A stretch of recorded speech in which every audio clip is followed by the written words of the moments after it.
Hello friends, welcome to an episode of my channel. আমি প্রীতিশ, আর এই ভিডিওতে কথা বলবো আপকামিং পুজো রিলিজের ক্ল্যাশ নিয়ে। ক্ল্যাশটা কীরকম হতে চলেছে, কোন সিনেমা এগিয়ে থাকবে, কোন সিনেমা পিছিয়ে থাকবে, এখনের পর্যন্ত যা বাজ রয়েছে সেই ভিত্তিতেই আমি ভিডিও করছি এবং সেখানে আমি অ্যানালাইসিস করবো যে কিরকম কি হতে পারে 2024-এ পুজোর বক্স অফিস বাংলা সিনেমার জন্য কিরকম হতে পারে সেই নিয়ে আলোচনা করবো। তো চলো, যে সিনেমাটা নিয়ে কথা বলবো সেটা হচ্ছে টেক্কা।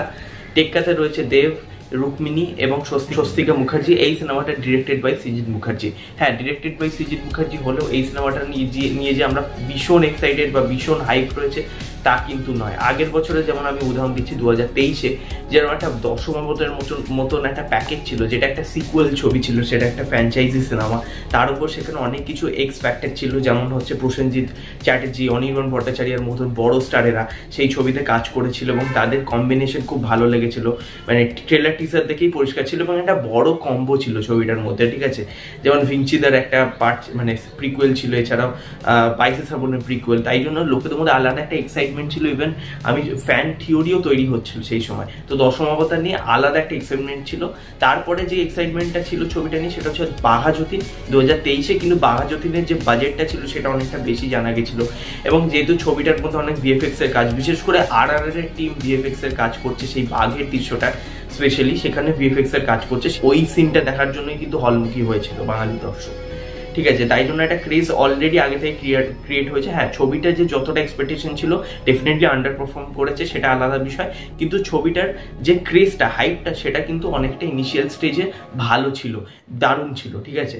এই দুটো ছবি নিয়ে সবচেয়ে বেশি হাইপ ছিল দশম অবতার বাঘা যতীন। জঙ্গলে মিতিন মাসের একটা ভ্যালু, ফ্র্যাঞ্চাইজি ভ্যালু ছিল, তারও একটা ছবির একটা অডিয়েন্স ছিল টার্গেটেড, ঠিক আছে। এবং রক্তবীজের ব্যাপারটা আলাদা। রক্তবীজের প্রথম দিয়ে সেরকম হাইপ না থাকলেও পরের দিকে কিন্তু ছবিটার মানে যে বাসটা সেটা পরে ক্রিয়েট হয়েছিল, কারণ ওয়ার্ড অফ মাউথ খুব ভালো এসেছিল।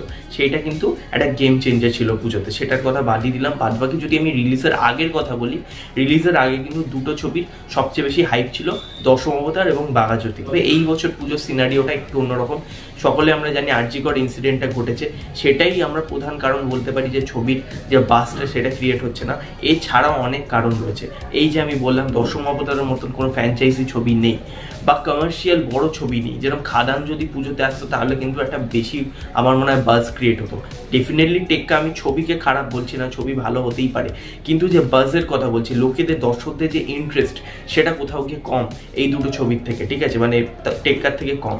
এবার যদি আমি বহুরূপীর কথা বলি, বহুরূপী ছবিটা কিন্তু শিবপ্রসাদ মুখার্জি এবং নন্দিতা রায় এরা কিন্তু ভীষণ আশাবাদী এই ছবিটা নিয়ে, বিকজ এই ছবিটার কিন্তু তাদের বড় বাজেটের একটা ছবি এবং লাস্ট ইয়ার যেহেতু রক্তবীজ সুপারহিট হয়েছিল তাই জন্য তারা এই বছর কিন্তু এই ছবিটাকে ভীষণ বড় স্কেলে করেছে। তবে এই ছবিটা রয়েছে হাইপ মারাত্মক বলবো না, তবে দুটো সিনেমা থেকে মানে টেক্কা শাস্ত্রী এই দুটো সিনেমা যে পুজোতে রিলিজ হবে, তিনটে সিনেমার মধ্যে সবচেয়ে বেশি হাইপ রয়েছে কিন্তু বহুরূপিণী। এবং বহুরূপিণী কিন্তু কোনো রকম নেগেটিভিটি হচ্ছে না সোশ্যাল মিডিয়ায়, সেটা কিন্তু আপনারা দেখতে পাবেন। কোনো রকম কিন্তু কেউ ট্রোল করছে না, যতটা টেক্কা ট্রোলের শিকার হচ্ছে বা শাস্তিতে একটা লোকে ট্রোল করেছে সোহমের জন্য, বাট বহুরূপী কিন্তু একদমই ট্রোল হয়নি। তো বহুরূপী নিয়েও আশাবাদী খুব মেকার্সরা, যে দেখা যাক সিনেমাটা কেমন করে। তবে সিনেমাটাও যে আমি বললাম যে দশম অবতারের মতন যে হাইপ ধরে রেখেছে বা বাঘা যতীনের মতন হাইপ আছে সেরকম কিন্তু একদমই নয়।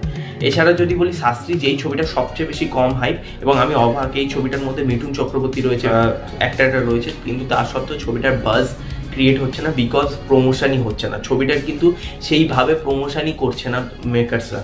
জানি না কেন আজকের একটা পোস্টার লঞ্চ হয়েছে, বাট এটা দিয়ে কখনো একটা প্রমোশন ভালো হয় না। গ্রাউন্ড লেভেলে প্রমোশন ভালো করে করতে হতো। এছাড়াও ছবিটার যে মানে যেই জনরার আর কি, যেই গল্পের ওপর ভিত্তি করে সেই ধরনভাবে প্রমোশন করতে হতো। প্রমোশন মেটেরিয়াল কিন্তু ছবিটার একদমই ভালো না।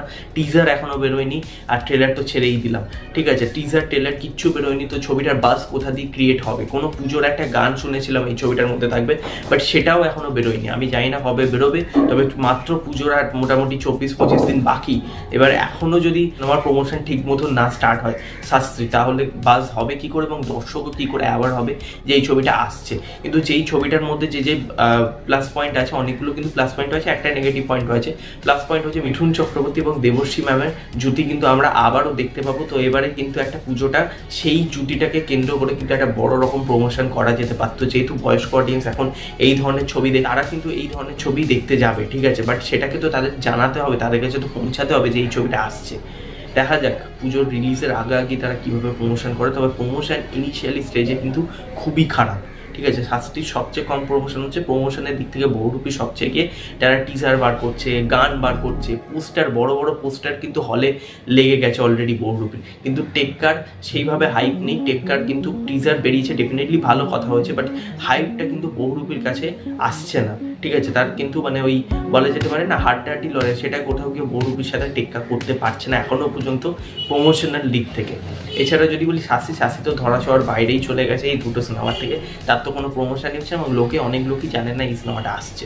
তো এই হচ্ছে পুজো রিলিজ, এবং এই বছর পুজো রিলিজটা সামথিং ডেফিনেটলি লোকেদের মধ্যে এক্সাইটমেন্ট একটু কম থাকবে অন্য বছরের তুলনায়। এবং SBF এর কোনো ছবি নেই, সবচেয়ে বেশি অবাক যে SBF কোনো ছবি রিলিজ করছে না। এছাড়াও কোনো বাদবাকি যে ছবি দুটো রিলিজ হওয়ার কথা ছিল, যেমন চালচিত্র এবং পড়ানো জহা চায়, এই ছবি দুটো আসবে কিনা সেটারও কোনো গ্যারেন্টি নেই। এবার দেখা যাক ছবিগুলো কিরমভাবে রিলিজ করে, সো এটা তো সম্পূর্ণ ডিসাইড করবে। এবার ছবির অ্যাডভান্স বুকিং কেমন হয় দেখা যাক বুক মাই শোতে। আমরা তো ডেফিনেটলি ডেটা কালেক্ট করে আমি তো ভিডিও বানাবো, বক্স অফিস পেলে ডেফিনেটলি এই চ্যানেলে ডিসকাস করবো। তো তার জন্য সাবস্ক্রাইব করে দাও, পাশে বেল আইকন ক্লিক করে দাও, আর ভিডিওটা শেয়ার করো।